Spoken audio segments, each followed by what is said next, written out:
केरल कट्टरपंथियों और आतंकवादियों का सबसे महफूज ठिकाना बन चुका है। तो हत्यारों और महिलाओं के खिलाफ अपराध में कौन सा प्रदेश सबसे बदनाम है, अब आपको यह भी जानना चाहिए।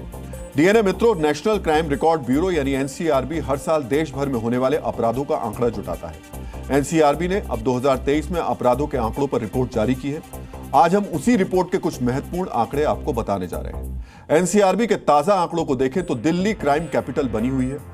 दिल्ली में प्रति लाख आबादी पर 1509 केस दर्ज किए गए, जबकि 722 केस के साथ केरल दूसरे नंबर पर है। हालांकि इसकी एक वजह यह भी है कि दिल्ली और केरल में दूसरे राज्यों की तुलना में केस दर्ज कराना आसान माना जाता है। इस रिपोर्ट के मुताबिक हत्या के मामले में यूपी सबसे आगे है, जबकि बिहार दूसरे नंबर पर है।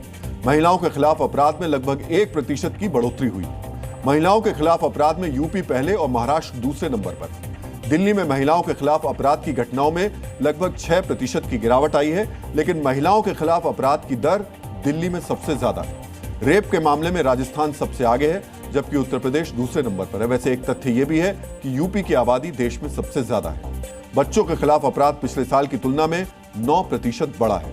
आत्महत्या की बात करें तो केरल में आत्महत्या की दर सबसे ज्यादा है, जबकि बिहार में सबसे कम है। 2023 में लव अफेयर के कारण कुल 8012 लोगों ने आत्महत्या की।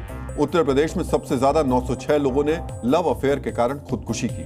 एनसीआरबी की रिपोर्ट के अनुसार 2023 में भ्रष्टाचार के मामलों में 2022 के मुकाबले लगभग 2% की गिरावट आई है। वहीं आर्थिक अपराध में 6% की बढ़ोतरी हुई है और साइबर अपराध में 31% की वृद्धि हुई है। देश में चरमपंथी हिंसा की घटनाओं में 63% की कमी आई है। इनमें नक्सली हिंसा, जिहादी आतंकवाद और पूर्वोत्तर का उग्रवाद शामिल है। सबसे ज्यादा मौत सड़क दुर्घटनाओं में होती है।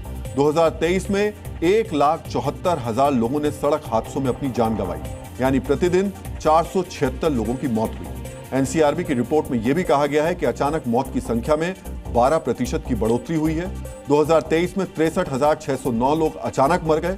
इनमें 35,637 लोगों की मौत हार्ट अटैक की वजह से हुई, यानी 2022 की तुलना में 2023 में हार्ट अटैक से मरने वालों की संख्या में लगभग 10% की बढ़ोतरी हुई है। हार्ट अटैक से मरने वालों का डेटा इसलिए महत्वपूर्ण है क्योंकि हाल के वर्षों में हार्ट अटैक की घटनाओं में बढ़ोतरी की बात कही जा रही है।